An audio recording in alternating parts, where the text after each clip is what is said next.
بسم اللہ الرحمن الرحیم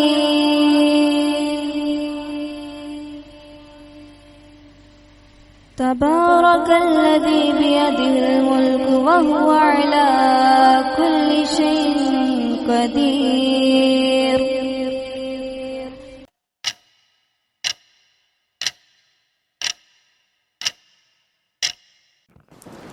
سولہویں رات کا قصہ۔ السلام علیکم، میں عصمت تیمور آپ کی خدمت میں حاضر ہوں۔ جب 16ویں رات ہوئی تو شہرزاد نے کہا کہ اے نیک بخت بادشاہ عجیب نے لڑکی سے کہا کہ جب مجھے یقین آ گیا کہ میں ہی اس کا قاتل ہوں تو میں اٹھا اور زینے پر چڑھ کر باہر نکلا اور مٹی کو اس جگہ پر ڈال دیا۔ اب میری نظر سمندر پر پڑی تو کیا دیکھتا ہوں کہ وہی کشتی پانی کاٹتی ہوئی خشکی کی طرف چلی آ رہی ہے۔ میں ڈرا اور دل میں کہنے لگا کہ وہ لوگ ابھی یہاں پہنچ جائیں گے اور لڑکے کو قتل کیا ہوا پائیں گے اور سمجھ جائیں گے کہ میں نے ہی اسے قتل کیا ہے اور وہ مجھے ضرور مار ڈالیں گے۔ اس لیے میں ایک اونچی درخت کے پاس گیا اور اس کے اوپر چڑھ کر پتوں میں چھپ گیا۔ ابھی درخت پر چڑھے زیادہ دیر نہ ہوئی تھی کہ غلام اس بوڑھے کے جو لڑکے کا باپ تھا کشتی سے نیچے اتر گئے۔ انہوں نے دیکھا کہ لڑکا سو رہا ہے اور حمام کے اثر سے اس کے چہرے پر رونق ہے اور وہ صاف ستھرے کپڑے پہنے ہوئے ہے اور چھری اس کے سینے میں گڑی ہوئی ہے۔ تو وہ چلانے اور رونے اور اپنا منہ پیٹنے اور قاتل پر لعنت بھیجنے اور ہلاکت کی بد دعا دینے لگے۔ بڈھا بڑی دیر تک بے ہوش پڑا رہا، یہاں تک کہ غلاموں کو گمان ہوا کہ وہ بیٹے کے مرنے کے بعد زندہ نہیں رہنے کا۔ انہوں نے لڑکے کو اس کے کپڑوں میں لپیٹا اور اس کے اوپر ریشمی لنگی ڈال دی اور کشتی کی طرف روانہ ہو گئے اور بوڑھا ان کے پیچھے چلا۔ جب اس نے اپنے بیٹے کو لمبا لیٹا ہوا دیکھا تو وہ زمین پر گر پڑا اور سر پر خاک ڈالنے اور منہ پر تماچے مارنے لگا اور داڑھی نوچنے لگا، اور جوں جوں وہ اپنے بیٹے کے قتل ہونے کا خیال کرتا تھا اس کی گریہ وزاری اور بڑھتی جاتی تھی، یہاں تک کہ وہ پھر بے ہوش ہو گیا۔ اب ایک غلام جا کر ایک ٹکڑا ریشم کے کپڑے کا لے آیا اور انہوں نے بوڑھے کو اس پر وہیں لمبا لٹا دیا جہاں وہ بیٹھا ہوا تھا اور خود اس کے سرہانے بیٹھ گئے۔ یہ ساری باتیں ہو رہی تھی اور میں اوپر درخت پر بیٹھا یہ سارا ماجرا دیکھ رہا تھا، اور میرے سر سے پہلے میرا دل بوڑھا ہو گیا تھا کیونکہ میں نے اس قدر درد و الم سہے تھے۔ اے میری مالکہ، مغرب کے قریب تک پیر مرد بے ہوش پڑا رہا۔ جب اسے ہوش آیا تو اس نے اپنے لڑکے کو دیکھا اور یہ کہ اس پر کیا گزری، اور آخر وہی ہوا جس سے وہ ڈر رہا تھا۔ یہ دیکھ کر وہ اپنے منہ اور سر پر تماچے مارنے لگا۔ پھر اس نے ایک آہ بھری اور روح جسم سے نکل گئی۔ غلام آقا آقا پکار کر چلانے اور اپنے سر پر خاک ڈالنے اور زیادہ زور زور سے رونے لگے۔ پھر انہوں نے اپنے آقا کو کشتی میں لے جا کر اس کے بیٹے کے پہلو میں لٹا دیا اور کشتی کا لنگر اٹھا کر میری نظر سے غائب ہو گئے۔ اب میں درخت سے اتر کر طبق کے نیچے گیا اور جوان کو بار بار خیال کرتا اور اس کی باتوں کو یاد کرتا تھا۔ اے میری مالکہ، اس کے بعد میں طبق سے اوپر نکلا اور دن بھر جزیرے کے چکر لگاتا اور رات کو تہہ خانے میں اتر جاتا تھا۔ اسی طرح 1 مہینہ گزر گیا اور میں دیکھتا تھا کہ جزیرے کے پچھم کی طرف سمندر اتر رہا اور اس طرف پانی کم ہو رہا ہے اور تلاطم جاتا رہا ہے۔ پورے 1 مہینے کے بعد سمندر اس طرف بالکل اتر گیا۔ میں خوش ہو گیا اور مجھے بچنے کا یقین آ چلا۔ اب میں اٹھا اور جو تھوڑی سی نمی رہ گئی تھی اس میں گھس کر اصلی خشکی پر پہنچ گیا۔ وہاں میں نے ریت کے ایسے تودے دیکھے جن میں اونٹ کا پاؤں بھی گھٹنے تک دھس جائے۔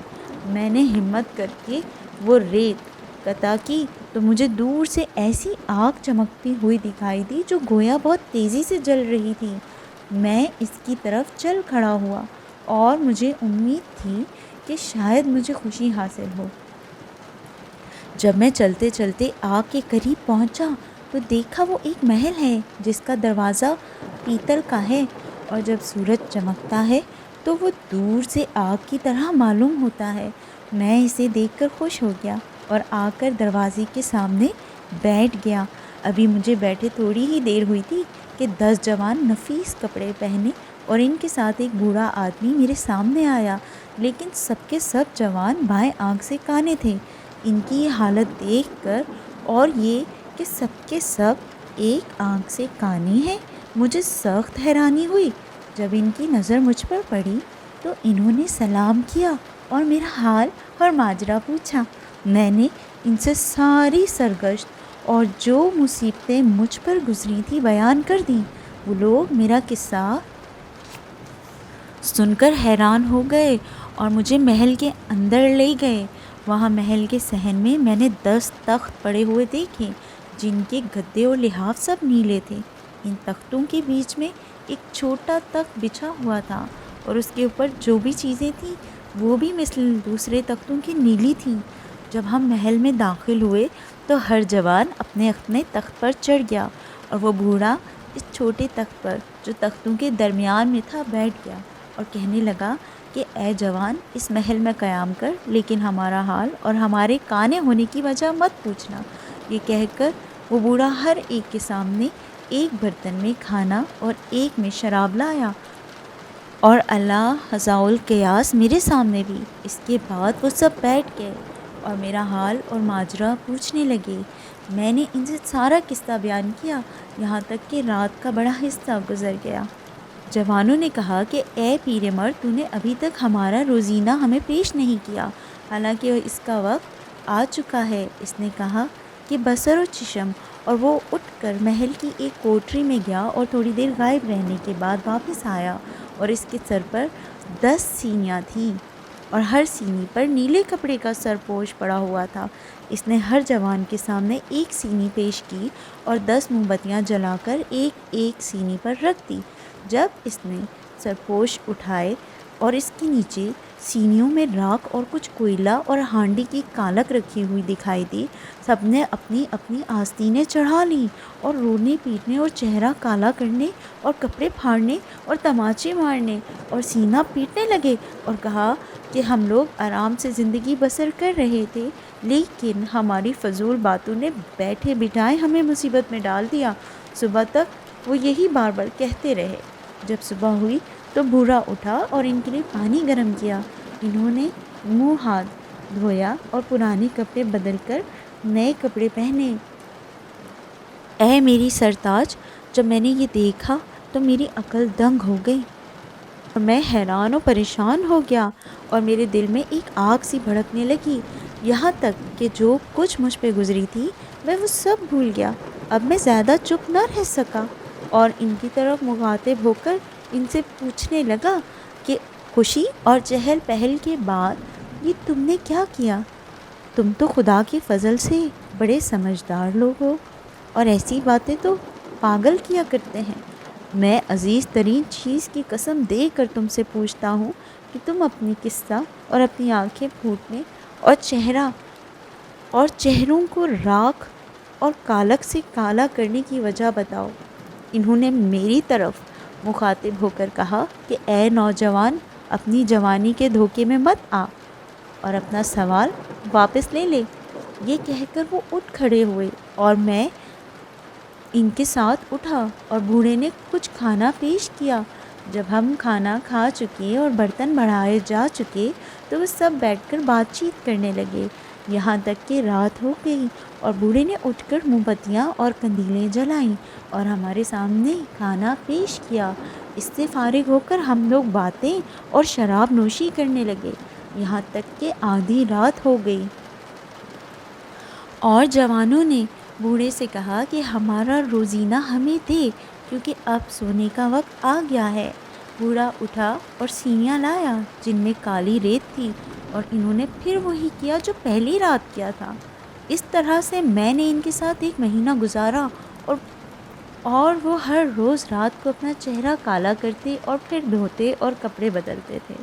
اس وجہ سے میں سخت حیران تھا اور میری پریشانی یہاں تک بڑھ گئی کہ کھانا پینا بند کر دیا۔ بالآخر میں نے ان سے کہا کہ اے جوانو، کیا تم یہ نہیں چاہتی کہ میرا رنج و الم دور ہو اور تم اپنا چہرہ کالا کرنے کی وجہ بتا دو؟ انہوں نے جواب دیا کہ بہتر ہے کہ ہم اپنا راز فاش نہ کریں۔ میں ان کے معاملے میں حیران تھا اور میرا کھانا پینا بند تھا۔ آخر کار میں نے ان سے کہا کہ تمہیں ان باتوں کا سبب بتانا پڑے گا۔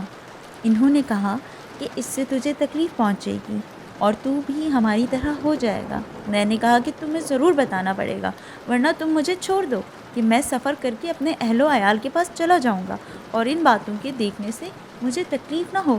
مثل ہے کہ تم سے دوری بہتر ہے، کیونکہ جو چیز آنکھ نہیں دیکھتی اس سے قلب کو تکلیف نہیں پہنچتی۔ یہ کہہ کر وہ ایک مینڈھا لایا اور اسے ذبح کیا اور اس کی کھال کھینچی اور مجھ سے کہنے لگے کہ یہ کھال لے اور اس کے اندر داخل ہو کر اسے اپنے اوپر سی لے۔ جب تو یہ کر چکے گا تو ایک پرندہ تیرے پاس آئے گا جس کا نام رخ ہے، وہ تجھے اٹھا کر ایک پہاڑ اتار دے گا، پھر تو کھال کو پھاڑ کر باہر نکل آنا۔ پرندہ تجھ سے ڈر کر بھاگ جائے گا اور تجھے اکیلا چھوڑ دے گا۔ آدھے دن چلنے کے بعد تجھے اپنے سامنے ایک عجیب المنظر محل دکھائی دے گا، اس میں داخل ہو جانا۔ بس تیرا مطلب حاصل ہو گیا۔ ہمارے منہ سیاہ کرنے اور ہماری آنکھیں پھوٹنے کا یہی سبب ہے کہ ہم اس محل میں داخل ہوئے تھے۔ اگر ہم خود اپنی وارداتیں تجھ سے بیان کریں تو ان کی تفصیل بہت طول کھینچے گی، کیونکہ ہر ایک کی بائیں آنکھ پھوٹنے کی ایک الگ کہانی ہے۔ یہ سن کر میں تو خوشی ہو گیا اور جیسا انہوں نے مجھ سے کہا تھا میں نے ویسا ہی کیا اور پرندہ مجھے لے جا کر اس پہاڑ پر اتار آیا۔ کھال سے نکل کر میں نے چلنا شروع کر دیا، یہاں تک کہ محل میں داخل ہو گیا۔ اس محل میں 40 نو عمر لڑکیاں تھیں جو چاند کی طرح خوبصورت تھیں اور جن کے دیکھنے سے کبھی سیر نہیں ہوتی تھی طبیعت۔ جو ہی انہوں نے مجھے دیکھا وہ یک زبان ہو کر کہنے لگیں کہ اہلاً و سہلاً و مرحبا، اے ہمارے آقا، ہم 1 مہینے سے تیری راہ دیکھ رہے تھے۔ خدا کا شکر ہے کہ وہ اس شخص کو یہاں لایا جو ہمارے قابل ہے اور جس کے ہم قابل ہیں۔ اب انہوں نے مجھے ایک بلند دیوان پر بٹھایا اور کہنے لگی کہ آج کے دن تو ہمارا مالک اور حکمران ہے اور ہم سب تیری لونڈیاں ہیں اور فرما بردار، ہم پر اپنا حکم چلا۔ ان کا یہ حال دیکھ کر مجھے سخت اچنبھا ہوا۔ پھر وہ کھانا لائیں اور ہم سب نے مل کر کھایا۔ پھر وہ میرے لیے شراب لائیں اور میرے آس پاس بیٹھ گئیں۔ اب ان میں سے 5 لڑکیاں اٹھیں اور انہوں نے ایک چٹائی بچھائی اور اس کے ارد گرد بہت سی خوشبوئیں اور پھل اور نکل لا کر جمع کیا اور شراب حاضر کی اور ہم سب پینے بیٹھ گئے۔ اب انہوں نے ایک سارنگی لگا کر گانا بجانا شروع کیا اور جام و صبح کا دور چلنے لگا۔ مجھ پر ایسی مسرت طاری ہوئی کہ دنیا بھر کے غم غلط ہو گئے اور میں اپنے دل میں کہنے لگا کہ واقعی عیش و عشرت اس کا نام ہے اور میں نے اس کا ساتھ نہ چھوڑا یہاں تک کہ سونے کا وقت آ گیا۔ اب انہوں نے کہا کہ ہم میں جسے تو چاہے اپنے ساتھ لے جا سکتا ہے۔ میں نے ان میں سے ایک کو اپنے ساتھ لیا جس کا چہرہ خوبصورت، آنکھیں سرمگی، بال کالے، آگے کے دانت کشادہ، ادائیں مکمل بھویں ملی ہوئی تھیں۔ وہ گویا ایک نازک شاخ اور خوشبودار کلی تھی جس کو دیکھ کر عقل حیران و پریشان ہو جاتی تھی۔ میں اٹھا اور اس کے ساتھ رات بھر رہا۔ اس سے زیادہ حسین عورت میں نے عمر بھر نہ دیکھی تھی۔ جب صبح ہوئی تو وہ مجھے حمام لے گئیں اور غسل دیا اور کھانا پیش کیا اور ہم نے کھایا۔ رات ہونے تک ہمارے درمیان جام کا دور چلتا رہا۔ اب میں نے ان میں سے ایک لڑکی پسند کی جو سرتاپائے حسن کی دیوی تھی اور جس کا جسم پھول کی طرح نرم تھا۔ میں اس کے ساتھ رہا اور صبح تک وہ رات ایسی گزری کہ کبھی نہ گزری تھی۔ قصہ مختصر، اے میری آقا، میں ان کے ساتھ 1 سال نہایت عیش و آرام میں گزارا۔ جب سال ختم ہوا تو انہوں نے مجھ سے کہا کہ کاش ہماری ملاقات تجھ سے نہ ہوئی ہوتی، لیکن اگر تو ہمارے کہنے پر چلے تو اس میں تیری بھلائی ہے۔ یہ کہہ کر وہ رونے لگیں اور میں نے حیران ہو کر پوچھا کہ آخر کیا بات ہے؟ انہوں نے جواب دیا کہ ہم بادشاہ زادیاں ہیں اور برسوں سے یہاں رہتی ہیں۔ صرف 40 دن کے لیے ہم یہاں سے چلے جاتے ہیں اور پھر 1 سال یہاں ساتھ رہ کر کھاتے پیتے اور مزے اڑاتے اور خوشیاں مناتے ہیں اور پھر چلے جاتے ہیں۔ بس ہمارا یہی دستور ہے، اس لیے ہمیں ڈر ہے کہ ہمارے چلے جانے کے بعد تو ہماری حکم عدولی کرے گا، اس لیے ہم تجھے محل کی کنجیاں دیتے ہیں۔ اس محل میں یہ 40 مخزن ہیں، ان میں سے 39 دروازوں کو کھول لینا، مگر خبردار اس 40ویں دروازے سے دور رہنا ورنہ ہم میں مفارقت ہو جائے گی۔ میں نے ان سے کہا کہ اگر یہ ہماری جدائی کا باعث ہے تو میں اسے ہرگز نہ کھولوں گا۔ اب ان میں سے ایک لڑکی آگے بڑھی اور مجھے گلے لپٹا کر رونے لگی۔ جب میں نے اسے روتے دیکھا تو کہا کہ میں اسے ہرگز نہ کھولوں گا اور اس سے رخصت ہوا۔ وہ سب وہاں سے نکل کر اڑ گئیں اور میں محل میں اکیلا بیٹھا رہ گیا۔ جب شام قریب ہوئی تو میں پہلا مخزن کھول کر اس میں داخل ہوا اور میں نے دیکھا کہ وہاں جنت کے مانند ایک مکان اور اس میں ایک باغ ہے جس کے درخت ہرے بھرے اور پھل پکے ہوئے اور چڑیاں گاتی ہوئی اور پانی بہتا ہوا ہے۔ میرا دل اسے دیکھ کر باغ باغ ہو گیا اور میں درختوں کے درمیان چہل قدمی کرنے اور پھول سونگھنے اور چڑیوں کے راگ سننے لگا جو یکتا اور زبردست خدا کی تسبیح کر رہی تھیں۔ میں نے دیکھا کہ سیبوں کا رنگ سرخی مائل زرد ہے۔ پھر میری نظر بھئیوں پر پڑی جن کی خوشبو کے آگے مشک اور عنبر مات تھے۔ پھر مجھے خوبانیاں دکھائی دیں جن کو دیکھ کر آنکھوں میں تر و تازگی ہوتی تھی اور جو نرم یاقوت کی طرح خوبصورت تھیں۔ اس کے بعد میں اس مکان سے نکلا اور مخزن کا دروازہ بند کر دیا جیسا کہ پہلے تھا۔ جب دوسرا دن ہوا تو میں نے دوسرا مخزن کھولا اور اس میں داخل ہوا۔ وہاں میں نے ایک بہت بڑا میدان دیکھا جس میں بہت سے کھجور کے درخت تھے اور ایک نہر بہہ رہی تھی جس کے کنارے گلاب اور چنبیلی اور سدا بہار اور نسرین اور نرگس اور تلسی کے درخت فرش کی طرح بچھے ہوئے تھے۔ جب ان خوشبودار پھولوں پر ہوا چلتی تو خوشبوؤں کو ادھر ادھر منتشر کرتی تھی اور ان چیزوں سے مجھے بے حد مسرت پہنچی اور میں ان مکان سے باہر آیا اور مخزن کا دروازہ بند کر دیا جیسا کہ پہلے تھا۔ پھر میں نے تیسرے مخزن کا دروازہ کھولا تو دیکھتا ہوں کہ اس میں ایک بارہ دری ہے جس کا فرش سنگ مرمر اور قیمتی معدنیات اور کیمیاب پتھروں کا ہے اور اس میں سندل اور عود کے پنجرے ٹنگے ہوئے ہیں جن میں بھانت بھانت کی چڑیاں بیٹھی گا رہی ہیں، مثلاً بلبلیں، فاختہ ہیں، شہروری، قمریاں اور نوبیاں۔ یہ دیکھ کر میرا دل کھل گیا اور غم غلط ہو گیا۔ اس مکان میں میں صبح تک سوتا رہا۔ پھر میں نے چوتھے مخزن کا دروازہ کھولا اور اس نے ایک بڑا مکان دیکھا جس میں 40 مخزن تھے اور ان سب کے دروازے کھلے ہوئے تھے۔ میں ان کے اندر گیا اور وہاں ایسے موتی اور یاقوت اور زبرجد اور زمرد اور دوسری قیمتی جواہرات دیکھے جن کی تعریف سے زبان قاصر ہے۔ یہ دیکھ کر میری عقل دنگ رہ گئی اور میں نے اپنے دل میں کہا کہ یہ چیزیں تو شہنشاہوں کے خزانوں میں بھی نہ ہوں گی۔ یہ دیکھ کر میرا دل باغ باغ ہو گیا اور غم غلط ہو گیا۔ میں نے اپنے دل میں کہا کہ میں اب اپنے زمانے کا بادشاہ ہوں اور یہ سارا مال خدا کے فضل سے میرا ہی ہے اور 40 لڑکیاں میرے قبضے میں ہیں جن کا سوائے میرے اور کوئی بھی نہیں ہے۔ اس طرح میں ایک جگہ سے دوسری جگہ جاتا تھا یہاں تک کہ 39 روز گزر گئے اور اس مدت میں سارے مخزن کھول چکا تھا اور وہی ایک باقی رہ گیا تھا جس کا دروازہ کھولنے سے انہوں نے منع کیا تھا۔ لیکن اے میری آقا، میرا دل اسی مخزن میں اٹکا رہا جو ان 40 مخزنوں کا آخری تھا، اور یہ میری بدبختی تھی کہ مجھے شیطان نے مجبور کیا کہ اسے کھولوں اور میں ضبط نہ کر سکا۔ اگرچہ میعاد کا ایک روز باقی تھا، میں مذکورہ میگزین کے پاس گیا اور اس کا دروازہ کھول کر اس میں داخل ہو ہی گیا۔ وہاں مجھے ایسی خوشبو آئی کہ اس سے پہلے میں نے کبھی بھی نہیں سونگھی تھی۔ اس خوشبو نے مجھے متوالا کر دیا اور میں ایک پہر تک بے ہوش پڑا رہا۔ جب ہوش آیا تو میں اپنا دل مضبوط کر کے مخزن کے اندر چلا گیا اور دیکھا کہ اس کی فرش پر زعفران اور سونے کی قندیلیں اور ایسی خوشبوئیں رکھی ہوئی ہیں جن میں سے مشک اور زعفران کی بو پھوٹ رہی ہے، اور میں نے 2 عود سوز دیکھے جن میں سے ہر ایک میں عود اور عنبر اور میٹھی میٹھی خوشبوئیں بھری ہوئی تھیں، جن سے سارا مکان معطر تھا۔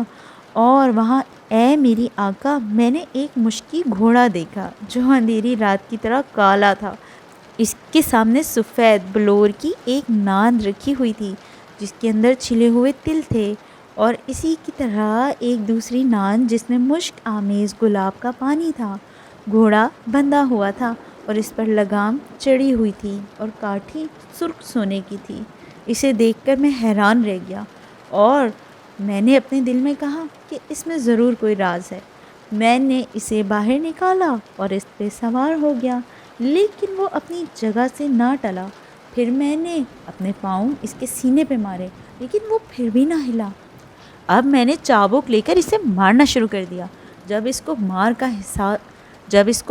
کا احساس ہوا تو ایسی زور سے ہنہنانے لگا جیسا کہ کان پھوڑنے والی بجلی، اور اس نے اپنے دونوں بازو کھولے اور مجھے لے کر اڑا اور ایک پہر تک ہوا میں نظروں سے غائب ہو گیا، اور ایک چھت پر پہنچ کر مجھے اپنی پیٹھ سے اتار دیا اور اپنی دم اس طرح مجھ پہ ماری کہ میری بائیں آنکھ پھوٹ کر میرے چہرے پر سے لٹکتی ہوئی گر گئی۔ جب میں چھت سے اترا تو میں نے انہی دستکانوں کو وہاں پایا۔ انہوں نے کہا کہ تجھے ہم نہ مرحبا کہتے ہیں اور نہ اہلاً و سہلاً۔ میں نے کہا کہ دیکھو، میں تمہاری طرح ہو گیا ہوں اور چاہتا ہوں کہ مجھے کالک کی سینی دو تاکہ اس میں سے اپنا چہرہ کالا کروں اور مجھے اپنی ہمراہ ہی قبول کر لو۔ انہوں نے کہا کہ خدا کی قسم، ہم تیرے ساتھ ہرگز نہ بیٹھیں گے، نکل جا یہاں سے۔ جب انہوں نے مجھے اپنے پاس سے نکال دیا اور میں بہت تنگ دل ہوا، سوچنے لگا کہ دیکھنا چاہیے کہ ابھی اور کیا تقدیر میں لکھا ہے، تو میں وہاں سے غمگین اور روتا ہوا چل دیا اور چپکے چپکے کہنے لگا کہ میں آرام سے زندگی بسر کر رہا تھا، لیکن میری فضول باتوں نے بیٹھے بٹھائے مجھے مصیبت میں ڈال دیا۔ یہ کہہ کر میں نے اپنی داڑھی مونچھ مونڈ ڈالی اور ملک ملک کا چکر لگاتا رہا، اور خدا نے میری قسمت میں سلامتی لکھی تھی، یہاں تک کہ آج شام کو بغداد پہنچا اور دیکھا کہ یہ دونوں حیران و پریشان کھڑے ہیں۔ میں نے انہیں سلام کیا اور کہا میں پردیسی ہوں۔ انہوں نے جواب دیا کہ ہم بھی پردیسی ہیں، اور ہم تینوں قلندر یکساں بائیں آنکھ سے کانے تھے۔ اے میری آقا، یہ ہے سبب میری داڑھی منڈوانے اور آنکھ پھوٹنے کا۔ لڑکی نے کہا کہ آداب بجا لا اور چلتا ہو۔ میں نے کہا کہ واللہ، جب تک ان لوگوں کا قصہ نہ سن لوں میں یہاں سے کہیں نہیں جاؤں گا۔ اب لڑکی نے خلیفہ اور جعفر اور مسرور کی طرف مخاطب ہو کر کہا کہ اب تم لوگ اپنا قصہ سناؤ۔ جعفر آگے بڑھا اور اس نے وہی قصہ بیان کیا جو داخل ہوتے وقت دروازہ کھولنے والی سے بیان کیا تھا۔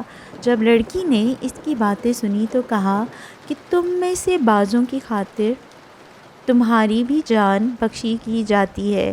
اب سب لوگ باہر آ گئے اور چلتے چلتے بازار تک پہنچے۔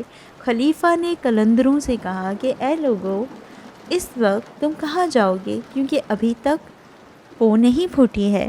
انہوں نے جواب دیا کہ واللہ اے میرے آقا، ہمیں کچھ معلوم نہیں ہے کہ ہم کہاں جائیں گے۔